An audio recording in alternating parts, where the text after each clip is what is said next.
रोजे की हालत में खाना नहीं खा सकते, पानी नहीं पी सकते, बीवी से मिल नहीं सकते, बीवी के साथ रोमांस कर सकते हैं, गले लग सकते हैं, बीवी को टच कर सकते हैं, लेकिन अगर डर हो इस बात का कि बीवी से ज्यादा करीब होंगे तो हो सकता है कि बीवी के साथ सोहबत हो जाए। जिसको इस बात का डर हो वो बीवी से बहुत ज्यादा करीब भी ना जाए। और यह भी नोट कर लीजिए, रोजे की हालत में अगर रात में इंसान अपनी बीवी से मुलाकात करता है, जाहिर है कि रात में तो जायज है, या रात में इंसान सो गया और वो नापाक हो गया, उसको एहतलाम हो गया, नाइट फॉल हो गया, अब सुबह वो उठा तो वो नापाक है, यानी उसके ऊपर गुस्ल वाजिब है। अब वो क्या करे? वो रोजा रखेगा कि नहीं रखेगा? रोजा रखेगा। और अगर उसी हालत में फजर की अजान भी हो गई तो भी कोई गुनाह की बात नहीं है, उसका रोजा बिल्कुल सही है। लेकिन हां, अगर इंसान रात में नापाक हुआ है, सुबह उसी हालत में सहरी कर सकता है, लेकिन फजर की अजान अगर हो गई है तो जितना जल्दी मुमकिन हो वो गुस्ल करे और जमात से जाकर के नमाज पढ़े। कुछ लोग क्या करते हैं, नापाक हो गए तो आराम से सोए रहते हैं, सुबह 8 बजे 9 बजे उठ करके गुस्ल करते हैं और फिर नमाज पढ़ते हैं। ये गलत है, ये नाजायज है, ये हराम है। आप नमाज को बिना मजबूरी के उसके टाइम से डिले नहीं कर सकते। अगर आप नापाक हैं, जितना जल्दी मुमकिन हो आप नापाकी को दूर कीजिए और नमाज पढ़िए। और यह भी याद रखिए, अगर फजर के 1 मिनट पहले भी औरत अगर हैज में थी और पाक हो गई, 1 मिनट पहले भी, मान लीजिए कि अगर 5:15 पे फजर की अजान हो रही है और 5:14 पर औरत को यह लगा कि मैं पाक हो गई हूं, मेरा हैज आना बंद हो गया, पीरियड आना बंद हो गया मेरा, तो उस दिन का रोजा वो रखेगी। उस दिन का वो रोजा रखेगी और फौरन वो गुस्ल करके फजर की नमाज भी पढ़ेगी। हां, अगर इसका उल्टा हो जाए, अगर फजर की अजान के 1 मिनट के बाद भी अगर औरत को जो है वो हैज आ जाए तो वो उस दिन का रोजा नहीं रखेगी, वो नापाक मानी जाएगी, वो जितने दिन पीरियड में रहेगी वो रोजा नहीं रखेगी। अगर मगरिब की अजान के 1 मिनट पहले भी उसको हैज आ गया तो वो रोजा उसका काउंट नहीं होगा, उस रोजे को बाद में पूरा करेगी, वो रोजा उसका पूरा नहीं माना जाएगा। ये मसले हैं, इसकी भी जानकारी हमको कर लेना से। शाम का टाइम आया, आपने, बीवी आपकी कमरे में आती है, वही बीवी जो आपके लिए सर से पैर तक हलाल है, आपने रोजे की हालत में अपने आप को कंट्रोल किया है, बीवी के करीब नहीं जा रही, आपको बहुत तेज भूख लगी, आपके घर में खाने पीने के बहुत सारे आइटम रखे हुए, लेकिन आप उन चीजों को नहीं खा रहे, आपको प्यास लगी, आप कोई चीज पी नहीं रहे। ये रोजा हलाल चीजों को आपसे छुड़वा रहा है। खाना हलाल है लेकिन आप खाना नहीं खा रहे, पानी हलाल है लेकिन पानी नहीं पी रहे, बीवी हलाल है लेकिन बीवी के करीब नहीं जा रहे।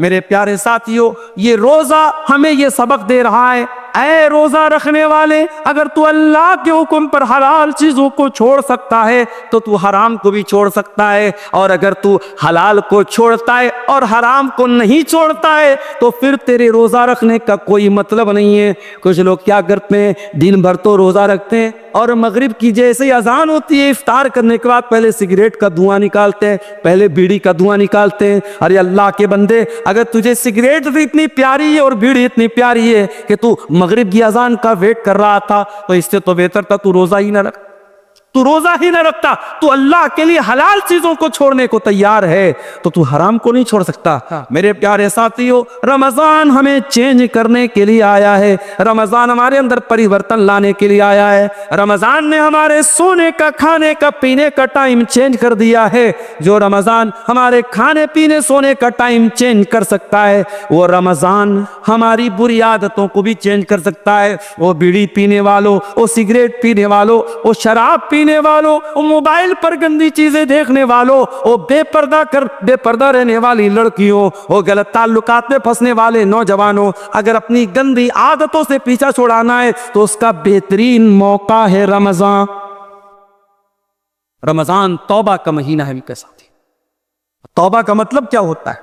तौबा कहते किसको है अरबी ज़बान में? तौबा का मतलब होता है यू टर्न ले लेना। आप गाड़ी लेके जा रहे हैं, आपको वापस दोबारा उसी रास्ते पर वापस होना है, आप गाड़ी को दोबारा घुमाएंगे, यू टर्न लेंगे, इसको तौबा कहते हैं। इसका मतलब ये हुआ कि जब इंसान सही रास्ते से भटक जाए तो वो तौबा करे ताकि दोबारा सही रास्ते पर आ जाए। मेरे प्यारे साथियों, अगर आपको तौबा करना है, अल्लाह के रास्ते पे वापस आना है, तो रमजान उसके लिए बेहतरीन मौका है। अल्लाह से सच्ची तौबा कीजिए मेरे साथियों। 4 दिन की जिंदगी है, हम नहीं जानते पूरा रमजान भी हमको नसीब होगा कि नहीं होगा, नहीं मालूम। किसी दिन हार्ट अटैक आ जाए, इंतकाल हो जाए, नहीं मालूम। किसी दिन बाइक से जा रहे हो, कोई एक्सीडेंट हो जाए, बाइक से गिर के हम मर जाएं, नहीं मालूम। कार से जा रहे हो, कार किसी खाई में चली जाए, अल्लाह को प्यारे हो जाए। हमें तो ये भी नहीं मालूम कि कब मरेंगे, कहाँ मरेंगे। 5 चीजों का इल्म तो सिर्फ अल्लाह ताला के पास है। इन्नल्लाह इंदहु इल्मुस्साअह, क़यामत कब आएगी सिर्फ अल्लाह को मालूम है। व युनज़्ज़िलुल ग़ैस, बारिश कब होगी, कितनी होगी, कहाँ होगी, अल्लाह को मालूम है। व यअलमु मा फिल अरहाम, और माँ के पेट से जो बच्चा पैदा होने वाला है वो क्या बनेगा, कितनी उम्र पाएगा, कितनी रोजी रोटी पाएगा, नेक बनेगा कि बुरा बनेगा, दीनदार बनेगा कि बेदीन बनेगा, माँ बाप का फरमाबरदार बनेगा या ना फरमान बनेगा, मुशरिक बनेगा या तौहीद वाला बनेगा, ये सारी बातें तो अल्लाह ही जानता है। वमा तदरी नफ्सुम माज़ा तक्सिबु गदा, और कोई नहीं जानता कि कल वो क्या करेगा। वमा तदरी नफ्सुम बिअय्यि अर्दिन तमूत, और कोई नहीं जानता कि वो कहाँ मरेगा, कब मरेगा, छोड़ दो कहाँ मरेगा, इसकी भी कोई गारंटी नहीं। कितने इसे बिहार के लोग चंदा करने जाते हैं बेंगलोर, चंदा करने जाते हैं कर्नाटक, और वहीं किसी हादसे में इंतकाल हो जाता है। इसी कटिहार में घसिया घाट नाम का एक इलाका है, वहाँ एक मौलाना कारी अब्दुल बासित नाम के थे, बहुत अच्छे मेरे ताल्लुकात थे, उनके मदरसे में कई बार जलसे में गया। बेचारे तमिलनाडु के इलाके में चंदा करने गए थे, ट्रेन पर चढ़ रहे थे, अचानक ट्रेन से गिर गए और वहीं ऑन द स्पॉट उनका इंतकाल हो गया। मेरे प्यारे साथियों, हम तो ये भी नहीं जानते कि पूरा रमजान हमको नसीब होगा कि नहीं होगा, हम कहाँ मरेंगे और किस हाल में मरेंगे। मेरे प्यारे साथियों, कोशिश करो कि ये रमजान का महीना तौबा का महीना बन जाए, हमारे अंदर सुधार का महीना बन जाए, हमारे अंदर चेंजिंग का महीना बन जाए, अपनी बुरी आदतों को कंट्रोल करने वाला महीना बना लो रमजान। शाम हो गई, इफ्तार का टाइम हो गया, मान लीजिए 6 बजे मगरिब की अज़ान है, कोशिश ये करो कि 5:30 बजे अपने घर में आ जाओ। जितना इफ्तारी का सामान लेना है पहले ही लेके आ जाओ, आधा घंटे पहले ही आ जाओ, दस्तरखान बिछा लो, बच्चों और परिवार को साथ में ले लो और अल्लाह की बारगाह में दुआ करो। मेरे प्यारे साथियों, रोजे की हालत में अल्लाह ताला दुआ जल्दी कबूल करता है। रोजे का दुआ के साथ बड़ा गहरा कनेक्शन है और इसीलिए अल्लाह ताला ने कुरान में जहां रमजान का जिक्र किया है, जहां रोजे का जिक्र किया है, वहीं अल्लाह ने फरमाया वइज़ा सअलका इबादी अन्नी फइन्नी करीब। ऐ मेरे नबी, जब मेरे बंदे आपसे मेरे बारे में सवाल करें कि अल्लाह कहाँ है, तो ऐ नबी उनको बता दीजिए कि अल्लाह ताला बहुत करीब है। उजीबो दावत दान, और जब भी कोई दुआ करने वाला अल्लाह को पुकारता है, अल्लाह जरूर उसकी दुआ को सुनता है। शर्त ये फलयस्तजीबू ली वलयुमिनू बी, कि वह अल्लाह की बात माने और अल्लाह पर ईमान रखे। अगर वाकई में हम अल्लाह की बात माने तो जरूर अल्लाह हमारी दुआ सुने, मगर हम अल्लाह की बात मानते कहाँ? हम तो गुनाहों की दुनिया में लतपत रहते हैं, हराम कमाई खाते हैं, सूद ब्याज खाते हैं, हराम काम करते हैं और उसके बाद हम कहते हैं अल्लाह हमारी दुआओं को नहीं सुनता। अल्लाह ने हम पर जालिमों को मुसल्लत कर दिया है, फला जालिम है, फला जालिम। अरे सबसे बड़े जालिम हम हैं। दूसरों को जालिम कहने से पहले अपने गिरबान में झांके, हमने अपने ऊपर कितना जुल्म किया है। इसलिए मेरे प्यारे साथियों, रमजान में दुआ करो, और दुआ करना है तो जरा नबियों से सीखो कि दुआ कैसे की जाती है। आदम अलैहिस्सलाम से गलती हो तो क्या दुआ की उन्होंने, और रब्बना ज़लमना अनफुसना व इल्लम तग़फिर लना व तरहमना लनकूनन्न मिनल खासिरीन। ऐ परवरदिगार, हमने अपनी जानों पर जुल्म किया है और अगर तूने नहीं बख्शा और तूने रहम न किया, ऐ अल्लाह हमसे ज्यादा खसारा उठाने वाला कोई ना होगा। यूनुस अलैहिस्सलाम को देखो, मछली के पेट में, जहां दुनिया का कोई नेटवर्क काम नहीं करता, वहां क्या दुआ कर रहे हैं, फनादा फिज़्ज़ुलुमाति अल्ला इलाहा इल्ला अंता सुब्हानका इन्नी कुन्तु मिनज़्ज़ालिमीन। यूनुस अलैहिस्सलाम ने तीन अंधेरों में, समंदर का अंधेरा था, पानी का, समंदर का अंधेरा था, रात का अंधेरा था और मछली के पेट का अंधेरा था, तीन अंधेरों में उन्होंने अल्लाह को पुकारा। और क्या पुकारा, ला इलाहा इल्ला अंता सुब्हानका इन्नी कुन्तु मिनज़्ज़ालिमीन। ऐ अल्लाह तू पाक है, ऐ अल्लाह तेरे सिवा मेरा कोई सहारा नहीं है, ऐ अल्लाह तू पाक है, इन्नी कुन्तु मिनज़्ज़ालिमीन। ऐ अल्लाह मैं जालिम हूँ, मेरी गलती है। दुआ मांगने का तरीका सीखो मेरे प्यारे साथियों नबियों से। इसीलिए अल्लाह के नबी फरमाते हैं, मछली वाले नबी की दुआ बहुत बेहतरीन दुआ है और मुसलमान जब भी किसी मुसीबत में ये दुआ करेगा, अल्लाह ताला जरूर उसकी दुआ को सुने। इब्राहिम अलैहिस्सलाम को देखिए, 85 साल की उम्र हो चुकी है, औलाद नहीं है। यहां तो 14-15 साल हो जाए और औलाद ना हो तो दुनिया वाले ताना मारने लगते हैं कि इसको तो औलाद नहीं हो रही है और इंसान भी मायूस हो जाता है। यहाँ 85 साल की उम्र हो चुकी है, इब्राहिम अपने रब से मायूस नहीं है। क्या दुआ करते हैं, रब्बी हबली मिन लदुनका ज़ुर्रियतन तय्यबा इन्नका समीउद दुआ। ऐ अल्लाह तू मुझे पाक औलाद दे दे, ऐ अल्लाह तू दुआओं को सुनने वाला है। रब्बी हबली मिनस सालिहीन, ऐ अल्लाह मुझे नेक बेटा अता फरमा। अय्यूब अलैहिस्सलाम को देखो, बीमार है, पूरे बदन में जख्म है, पूरे बदन से खून बह रहा है, पूरे बदन में परेशानी है और अय्यूब अलैहिस्सलाम दुआ कर रहे हैं, व अय्यूबा इज़ नादा रब्बहू अन्नी मस्सनियद्दुर्रु व अंता अरहमुर राहिमीन। कहते आय अल्लाह मुझे ये बीमारी पहुंची है, आय अल्लाह मुझे ये तकलीफ पहुंची है और आय अल्लाह सबसे बड़ा रहम करने वाला तू है, अगर तूने रहम न किया तो तेरा बंदा कहाँ जाएगा। मेरे प्यारे साथियों, रमजान को दुआ का महीना बना लो, खूब दुआएं करो, इफ्तार के टाइम दुआ करो, सहरी के टाइम दुआ करो, तरावी के बाद बैठ के दुआ करो, रात के सन्नाटे में दुआ करो, दिन के उजाले में दुआ करो। रमजान का दुआ के साथ बड़ा गहरा कनेक्शन है, बहुत गहरा ताल्लुक। और हो सके एक किताब बता रहा हूं, मोबाइल पर भी वो किताब मिल जाएगी आपको, प्ले स्टोर में भी मिल जाएगी। किताब का नाम नोट कर लो, हिस्नुल मुस्लिम।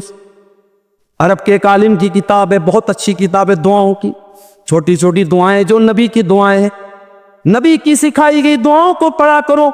नबी के अल्फाज में बड़ी बरकत है, नबी के अल्फाज बड़े जामी होते थे। अगर वो नहीं पढ़ सकते, अगर पढ़े लिखे नहीं हो तो अपनी भाषा में, अपनी जबान में, तुम शेरशाबादी लैंग्वेज में, तुम बंगला जुबान में भी अल्लाह से दुआएं कर सकते हो। अल्लाह ताला हर जबान को समझता है, वो दिल की भाषाओं को जानता है, वो दिल की जबान को जानता है। हम जबान से कहें या न कहें, हमारा दिल जब तड़पता है, हमारा दिल जब रोता है, हमारे दिल की सदाओं को भी अल्लाह ताला सुन लेता है।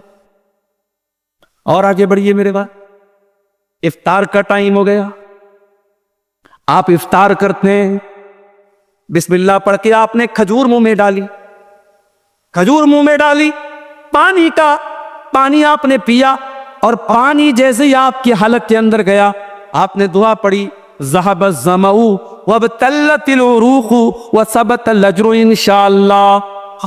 आय अल्लाह तेरे हुक्म से मैंने रोजा पूरा कर लिया, आय अल्लाह मेरी प्यास खत्म हो गई, आय अल्लाह मेरी रगे तर हो गई, और अल्लाह अगर तूने चाहा तो मुझे सवाब भी मेरे रोजे का मिल जाएगा। ये बड़ी प्यारी दुआ है, इफ्तार के टाइम यही दुआ पढ़ा करो मेरे प्यारे साथी। और वो दुआ भी आप पढ़ सकते हैं, अल्लाहुम्मा लका सुमतु अला रिज़्क़िका अफ़्तरतु, आय अल्लाह मैंने तेरे लिए रोजा रखा और तेरे ही दिए हुए रिस्क पर मैंने इफ्तार। और ये भी मसला याद रख, इफ्तार में जल्दी करने का हुक्म है। अगर घड़ी में 6 बज चुका है और आपकी जंतरी में 6 बजे इफ्तार का टाइम है, तो जानबूझ करके 6 बज करके 2 मिनट पर भी इफ्तार करना ठीक नहीं है।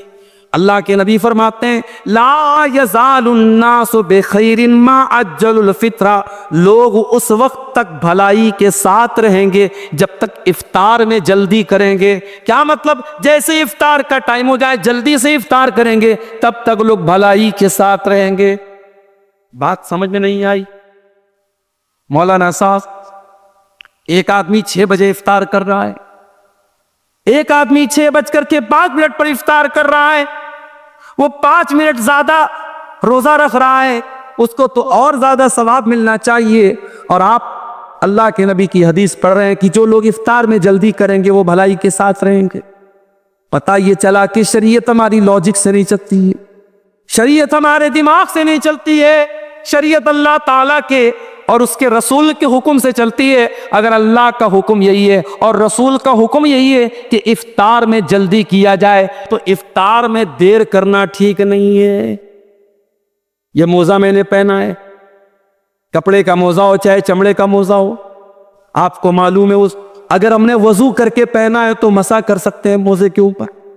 कभी आपने गौर किया मोजे का जो नीचे का हिस्सा होता है वही ज्यादा गंदा होता है, लेकिन जब हम वजू करते हैं तो मोजे के ऊपर के हिस्से पर मसा करते हैं, हम नीचे के हिस्से पर मसा नहीं करते हैं। पता ये चला कि दीन अकल और राय का नाम नहीं है, दीन तो अल्लाह और उसके रसूल के हुक्म का नाम है। इसीलिए इफ्तार में जल्दी करने का हुक्म दिया गया है। और ये भी नोट कर लो मेरे भाई, आज जैसे ही रमजान का महीना आता है, मर्दों की डिमांड क्या होती है? 20 तरीके का आइटम बनाया जाए। हो सकता है कि आपके शेरशाबादी समाज में शायद उतनी वैरायटी ना होती हो, लेकिन आप अगर बनारस चले जाएं, आप लखनऊ चले जाएं, आप हैदराबाद चले जाएं, आप मुंबई चले जाएं, तो इफ्तार के दस्तरखान पे आपको 20 तरीके के आइटम मिलेंगे। मुझे उससे कोई एतराज नहीं, अल्लाह ने आपको दौलत दी, आप खूब खाइए, मना नहीं है मेरे भाई। लेकिन मुझे इस बात से शिकायत है कि आज अपने घर की औरतों के ऊपर हमने इतना ज्यादा बोझ डाल दिया है, इतने सारे आइटम उनको बनाने होते हैं रमजान के अंदर कि बेचारी असर के बाद से लेकर के वो अफ्तार के आइटम बनाने में उनका टाइम लग जाता है, और मगरिब के बाद बेचारी बर्तन धोने में उनका टाइम लग जाता है। उनको इबादतों का टाइम नहीं मिलता, उनको कुरान पढ़ने का टाइम नहीं मिलता, उनको दुआ करने का टाइम नहीं मिलता। मेरे प्यारे साथियों, अपने मुंह के स्वाद के लिए और अपने पेट के लिए अपने घर की औरतों पर अत्याचार न करो, अपने घर की औरतों पर जुल्म न करो। अरे सिंपल जो खाना आम दिनों में खाते हो वही सिंपल तरीके से रमजान में भी खाओ। ठीक है, 2-4 आइटम बढ़ गए, कोई हर्ज की बात नहीं है, लेकिन बीवी के ऊपर इतना ज्यादा अत्याचार करना कि बेचारी दिन भर खाना ही बनाती रहे और इफ्तार के बाद पूरी कई घंटे वो बर्तन ही धोती रहे, ये औरतों पर जुल्म है। इससे भी हमें और आपको बचना है। उसके बाद रमजान की एक बहुत अहम इबादत जिसके लिए कुरान में बाकायदा जिक्र किया गया, कुरान की तिलावत। रमजान में कसरत से कुरान की तिलावत करो, इसलिए कि रमजान के महीने में ही कुरान उतारा गया। फरमाया शहरु रमजान अल्लज़ी उन्ज़िला फ़ीहिल कुरान, रमजान के महीने में कुरान उतारा गया। हुदल लिन्नास, और ये कुरान सारी मानवता के लिए हिदायत बन करके आया। व बय्यिनातिम मिनल हुदा वल फुरकान, और इस कुरान की आयतें सच्चाई को खोल खोल के बयान करने वाली है। कभी आप अपने दिल पर हाथ रख के बताइए मेरे भाई, आपने पिछले रमजान में कितना कुरान पढ़ा था?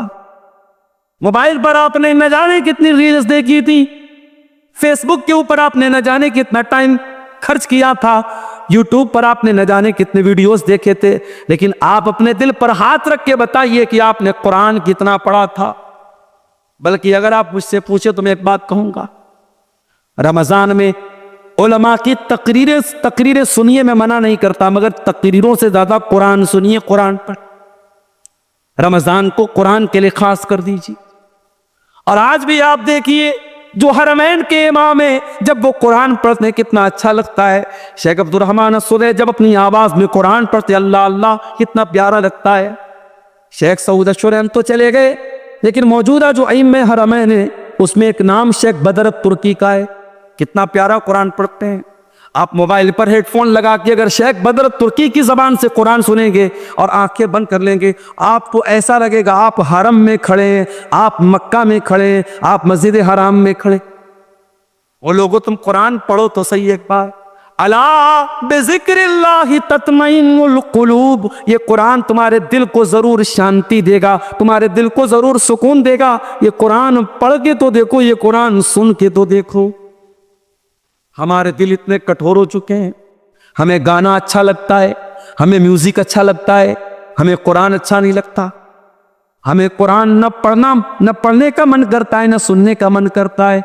तरावी की नमाज में इमाम साहब जरा सी लंबी तिलावत कर दे तो हम नाराज हो जाते हैं, इमाम साहब आपने लंबी तिलावत क्यों कर दी। हमें कुरान 10 मिनट ज्यादा सुनना भी गवारा नहीं है। वही नौजवान जो आधा घंटे तरावी की नमाज में खड़ा नहीं हो पाता है और बैठ कर के आराम आराम से तरावी पढ़ता है, वही नौजवान 1-1 घंटा खड़े होकर के 50 ओवर का क्रिकेट मैच देख लेता है। अभी इस बार वर्ल्ड कप का 2020 वर्ल्ड कप चल रहा है। अपने नौजवानों से एक बात कहना चाहूंगा, ये वर्ल्ड कप का जो मैच है ये तो होता रहेगा, लेकिन रमजान पता नहीं दोबारा हमको मिलेगा कि नहीं मिलेगा। मेरे प्यारे साथियों, इस वर्ल्ड कप के चक्कर में अपने रमजान को बर्बाद न होने देना। इस वर्ल्ड कप के मैचों के चक्कर में आप जब मैच देखेंगे तो मैच में एडवर्टीजमेंट भी आएगा, प्रचार भी आएगा, उसमें नंगी लड़कियां भी आएगी, उसमें नंगा प्रचार भी आएगा। उसमें जब मैच देखेंगे तो दर्शकों को भी दिखाया जाएगा, उसमें खूबसूरत लड़कियां भी नजर आएंगी और आप रोजे की हालत में ये सारी चीजें देखेंगे। इसलिए खबरदार, कहीं रमजान के रोजे को आपका ये वर्ल्ड कप का मैच बर्बाद न कर दे। इसलिए वर्ल्ड कप के मैच से भी होशियार रहना मेरे साथ। कुरान को टाइम दो। इमाम मालिक रहमतुल्लाह अलैह बहुत बड़े इमाम थे, हदीस का दर्स दिया करते थे। पूरी दुनिया से उनके पास लोग हदीस पढ़ने आया करते थे, लेकिन जब रमजान का महीना आता था इमाम मालिक ऐलान कर देते थे, वो लोगों मैं रमजान में हदीस नहीं पढ़ाऊंगा, मैं साल भर हदीस पढ़ाता हूँ। ये कुरान का महीना आ गया, ये रमजान का महीना आ गया, 1 महीने के लिए मुझे कुरान के साथ छोड़ दो, मैं कुरान को पढ़ूंगा, कुरान पर गौर। वो लोगों कुरान को पढ़ो रमजान, कुरान को सुनो रमजान और कुरान पर गौर करो। ये दिल पर जो गुनाहों की लेयर चढ़ी है, ये दिल पर जो गुनाहों की परत चढ़ी है, जब कुरान पर गौर करोगे तो ये परत टूट जाएगी, ये परत गिर जाएगी। कुरान कहता है अफला यतदब्बरूनल कुरान अम अला कुलूबिन अक़फ़ालुहा, मेरे बंदो तुम कुरान पर गौर क्यों नहीं करते, क्या तुम्हारे दिलों पर ताले लगे। जिस तरीके से मोबाइल का लॉक अगर खोलना हो तो जब तक पासवर्ड न डाला जाए तब तक मोबाइल का लॉक नहीं खुलता, जब तक पैटर्न लॉक न डाला जाए तब तक मोबाइल का लॉक नहीं खुलता। इसी तरीके से दिल पर जो लॉक पड़े हैं, दिल पर जो ताले पड़े हैं, दिल का ताला खोलना है तो कुरान पर गौर करो, कुरान पर तदब्बुर करो मेरे प्यारे साथी, कुरान पर गौर करो मेरे साथी। अल्लाह के नबी जिनके ऊपर कुरान उतरा था, अल्लाह के नबी कभी कभी दूसरे के मुंह से कुरान सुना भी करते थे। एक मर्तबा आपने अब्दुल्ला बिन मसूद से फरमाया, ऐ अब्दुल इक़रा अलैयल कुरान, ऐ अब्दुल्ला मुझे कुरान पढ़ के सुनाओ। अब्दुल्ला बिन मसूद ने फरमाया, ऐ अल्लाह के नबी मैं आपको कुरान कैसे पढ़ के सुनाऊं, ये कुरान तो आप ही के ऊपर उतरा है। आपने फरमाया, ऐ अब्दुल्ला मैं दूसरे के मुंह से सुनना चाहता हूं, आज तुम्हारे मुंह से सुनना चाहता हूं तो मुझे कुरान पढ़ के सुनाओ। अब्दुल्ला बिन मसूद कुरान पढ़ने लगे और सूरह निसा की तिलावत करने लगे, सूरह निसा पढ़ने लगे और अल्लाह के नबी गौर से सुनने लगे।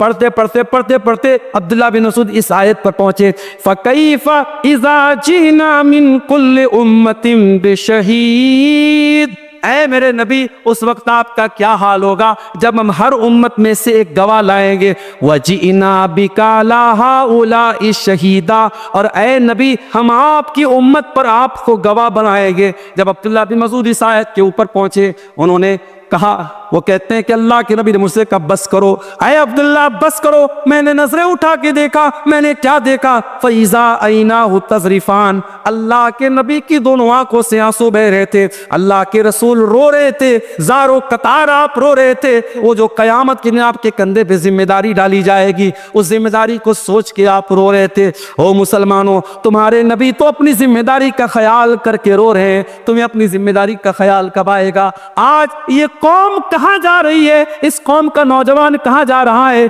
आज इस कौम की लड़कियां मुर्तद हो रही हैं, इस कौम का नौजवान नशे में धुत है, इस कौम की लड़कियां बेपर्दा हो रही हैं, इस कौम का एक बड़ा तबका हराम कमाई खा रहा है। वो लोगों, तुम्हें कोई चिंता नहीं है, तुम्हारे दिमाग में कोई टेंशन नहीं है। तुम्हारे नबी तो यही टेंशन लेके दुनिया से चले गए। तुम्हारे नबी को तो एक ही टेंशन थी, फलअल्लक बाखिउन नफ्सका अला आतारिहिम इल्लम युमिनु बिहाज़ल हदीस असफा। ऐ मेरे नबी, आपको इतनी टेंशन है, आपको इतनी चिंता है लोगों के ईमान लाने की, कहीं इस टेंशन में आप जान न दे दें। आपके नबी को तो इतनी टेंशन थी, मगर आपको कोई टेंशन नहीं है। अल्लाह के प्यारे नबी उस जिम्मेदारी का एहसास करके रोने लगे, कुरान सुन करके रोने लगे। मेरे साथ कुरान सुनो तो सही, अच्छे कारी की आवाज, खास तौर से जो अफ्रीकन कारी होते हैं। उसमें एक कारी है, कभी यूट्यूब पर सर्च मारिएगा, सूफी अब्दुल रशीद नाम है, ये शायद उधर अफ्रीका वगैरह कहीं के हैं। आवाज बिल्कुल नॉर्मल है, लेकिन जब कुरान पढ़ते हैं दिल में जाके लगता है। मेरे साथी, बड़ा प्यारा कुरान पढ़ते, सूफी अब्दुल रशीद नाम। अच्छे कारी की आवाज में आप कुरान सुनिए, आप ये गाने बजाने भूल जाएंगे। दिल पर जो असर पड़ेगा मेरे साथियों, अब मैं बयान नहीं कर सकता उसको। रमजान को कुरान का महीना बनाइए मेरे साथियों। और आगे बढ़ी, एक और काम अल्लाह के नबी करते थे रमजान में। अब्दुल्ला बिन अब्बास कहते हैं, अल्लाह के नबी रमजान में बहुत ज्यादा सखावत किया करते थे, अल्लाह की राह में दान दिया करते थे। आज भी मुसलमान अपने माल की ज़कात इसी रमजान के महीने में निकालता है। मेरे प्यारे साथियों, आप अपने माल की जो ज़कात होती है, आप साल में कभी भी निकाल सकते हैं, बल्कि ज़कात का सही मसला तो यह है, मिसाल के तौर पर अगर मेरे पास आज 1 लाख रुपया है, आज 1 लाख रुपया मेरे पास आया और आज ही के दिन अगले साल तक वो पैसा मेरे पास रहा, तो आज ही के दिन मेरे ऊपर ज़कात फ़र्ज होगी। लेकिन लोग अपनी आसानी के लिए रमज़ान में ज़कात निकालते, कोई हरज की बात नहीं, निकाल सकते हैं आप। लेकिन हाँ, ज़कात देने का तरीका भी आज हमारा बड़ा निराला है मेरे साथ। पिछले रमज़ान में मैं साउथ इंडिया में था, एक मौलवी साहब आए, कहा कि मौलाना कड़ी धूप में हम लोग लाइन लगते हैं और जब हमारा नंबर आता है तो सेठ जी कहते हैं कि पिछले साल का रिकॉर्ड कहाँ है। पिछले साल का रिकॉर्ड हमने दिखाया तो कहते इस पर मदरसे की मुहर नहीं लगी है, जाओ। 2-2 घंटा धूप में लगने के बाद वो बेचारा मौलवी जो किसी प्राइवेट मदरसे में पढ़ा रहा था और उसका चंदा करने वो बेंगलोर और गुजरात गया था, 3-3 घंटा लाइन में लगने के बाद उसको वापस कर दिया जाता है और बेचारा वो नाकाम लौट जाता है। ये हालात देख करके मेरे साथियों खून के आंसू रोने का दिल चाहता है। ये ज़कात कोई टैक्स नहीं है जिसे वसूलने के लिए लोगों के दरवाजों पर जाया जाए। होना तो ये चाहिए था, ज़कात देने वाले खुद ऐसा सिस्टम बनाते कि जहां ज़कात के हकदार हैं ज़कात वहां तक पहुंचती। यहां तो बेचारे मौलवी धक्के खा खा के ज़कात वसूल रहे। मेरे प्यारे साथियों, अपने माल की ज़कात निकालो और सही तरीके से अपने माल की ज़कात निकालो। अगर आपके पास 85 ग्राम सोना है, अगर आपके पास 595 ग्राम चांदी है, अगर आपके बैंक बैलेंस में आपके पास कैश रकम में इतना पैसा है जो 595 ग्राम चांदी के बराबर है, तो आपके पास अगर वो माल 1 साल तक रहता है तो उसकी ज़कात आपको देना है। और ऐ मेरी प्यारी माओ बहनों, ये भी याद रखिए, आपने सोने का जो जेवर पहना हुआ है और आपने अलमारी में जो रखा हुआ है वो सब पर आपको ज़कात देना है। कोई ये ना सोचे कि जो मैं पहनती हूँ उस पर ज़कात नहीं देना है, सब पर आपको ज़कात देना है। और अगर आपने अपने सोने चांदी की ज़कात नहीं निकाली तो अंजाम क्या होगा? अल्लाह फरमाता है, वल्लज़ीन यक्निज़ून अज़्ज़हब वल-फ़िज़्ज़ा वला युनफ़िक़ूनहा फ़ी सबीलिल्लाहि फ़बश्शिरहुम बिअज़ाबिन अलीम। जो लोग सोना चांदी इकट्ठा करते हैं और उसकी ज़कात नहीं निकालते हैं, उनको दर्दनाक अज़ाब दिया जाएगा। यौम युहमा अलैहा फ़ी नारि जहन्नम फ़तुक़वा बिहा जिबाहुहुम व जुनूबुहुम व ज़ुहूरुहुम। क़यामत के दिन वही सोना चांदी जहन्नम की आग में तपाया जाएगा, उससे उनकी पेशानी को दागा जाएगा, उससे उनके पहलू को दागा जाएगा, उससे उनके पीठ को दागा जाएगा और कहा जाएगा, हाज़ा मा कनज़्तुम लिअन्फ़ुसिकुम फज़ूक़ू मा कुन्तुम तकनिज़ून। ये सोना चांदी जिसकी तुमने ज़कात नहीं निकाली थी, आज उसको अल्लाह ताला ने जहन्नम की आग बना दिया है, आज अजाब का मजा चखो। मेरे प्यारे साथियों, इसलिए अपने माल की सही ज़कात निकालिए। और ये बात याद रखिए, ज़कात कोई टैक्स नहीं है, ज़कात आपके माल के मैल कुचैल को पाक करती है। ज़कात हमारे माल की बरकत को ख़त्म नहीं होने देती है, आपके माल की सुरक्षा करती है, आपके माल की हिफाजत करती है। इसीलिए अल्लाह कुरान में अपने नबी से कहता है, खुज़ मिन अम्वालिहिम सदक़तन तुतहिरुहुम व तुज़क्कीहिम। ऐ नबी, आप लोगों के माल में से ज़कात लीजिए, ये ज़कात उनके माल को पाक करे। बिजनेसमैन लोगों से एक बात कहना चाहता हूं, बिजनेसमैन के पास जितना भी माल तिजारत है उस पर उसको ज़कात देना है। मिसाल के तौर पे अगर हमारे दुकान में 10 लाख का माल है तो 10 लाख के माल पे हमको ज़कात देना है। हाँ, मार्केट से जो पैसा हमको लेना है उसको हम माइनस करेंगे और मार्केट में जो पैसा हमको देना है वो माइनस करेंगे, जो लेना है उसको प्लस करेंगे और पूरे माल तिजारत को ऐड करके उसकी ज़कात हमें निकालना।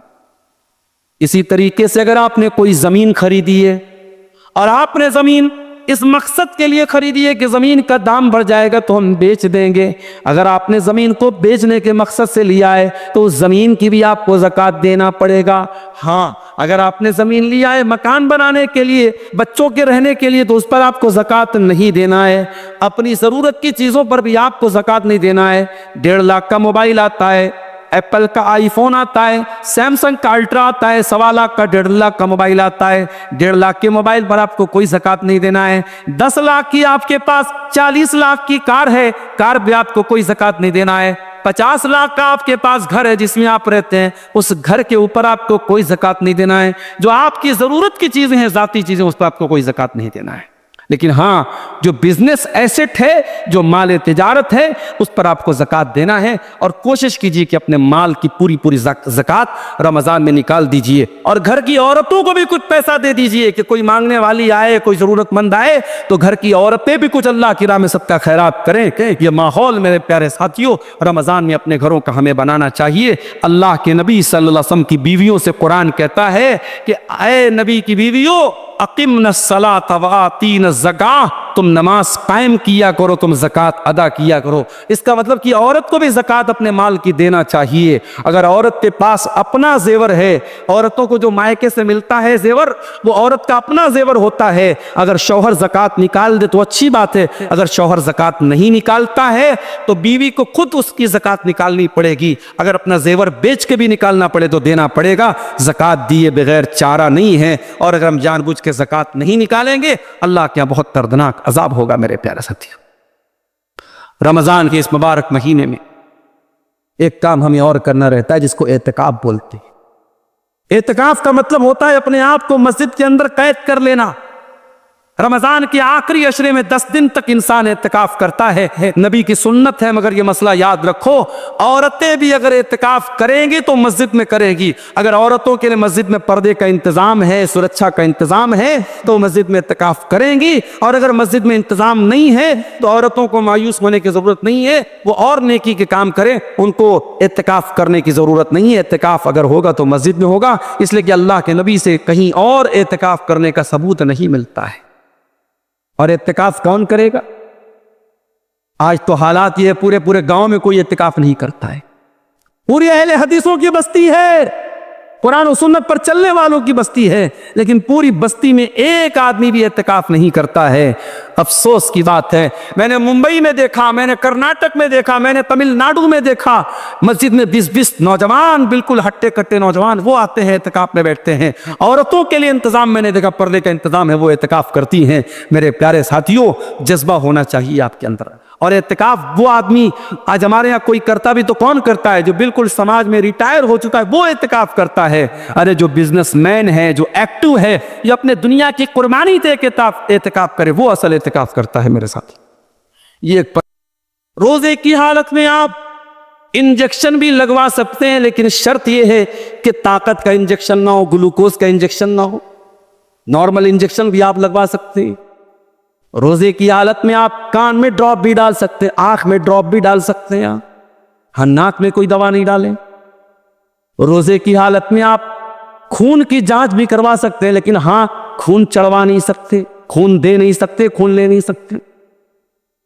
खून इसलिए नहीं दे, खून लेंगे तो बदन में एक ग़िज़ा आ जाएगी, वो जायज़ नहीं है। रोजे की हालत में बदन को ग़िज़ा पहुंचाना जायज़ नहीं, और खून किसी को देंगे तो कमजोरी बहुत ज्यादा आ जाएगी, रोजे पर इफेक्ट पड़ेगा, इसलिए खून देना भी ठीक नहीं रोजे की हालत में। रोजे की हालत में आप अगर भूल करके कुछ खा गए, नबी अकरम ने फरमाया अगर भूल चूक करके तुम्हारे मुंह में कुछ चला गया, खा लिया, तो जैसे ही याद आ जाए फौरन बाज आ जाओ। और तुमने जो भूल करके खा लिया पी लिया, उससे तुम्हारे रोजे पर कोई फर्क नहीं पड़ा, बस ये समझो कि तुमको अल्लाह ने खिला दी।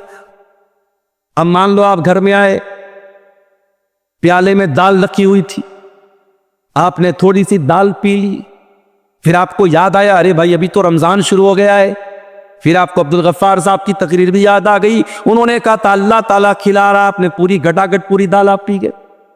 ये नहीं कर देना भाई, वरना मसला फंस जाएगा, बदनाम में हो जाओ। जितना चला गया, जितना गलती से भूल से आपने खा लिया, बस वहीं स्टॉप हो जाओ। जैसे ही याद आ गया मैं रोजा, अच्छा अब ये भी है, बाज लोगों को याद कब आता है जब पूरा खा पी के डकार लेते अल्हम्दुलिल्लाह, उसके बाद उनको याद आता है कि हाँ मैं रोजा हूं। तो इतनी कमजोर याददाश्त भी आपके नहीं होनी चाहिए। रोजे की हालत में अगर भूल करके आपने खा लिया तो कोई गुनाह की बात ना। इसी तरीके से आप सुबह सहरी कर रहे थे, आप चाय पी रहे थे, आप दूध पी रहे थे, उतने में अजान शुरू हो गई, तो बर्तन में जितना दूध है, जितनी चाय है, उसको आप कंप्लीट कर लीजिए, उस पर अल्लाह ताला की आपकी कोई पकड़ नहीं होती। अजान अगर होने लगे तो बर्तन में जो चीज आप पी रहे हैं उसको आप कंप्लीट कर सकते हैं, उसमें कोई गुनाह की बात।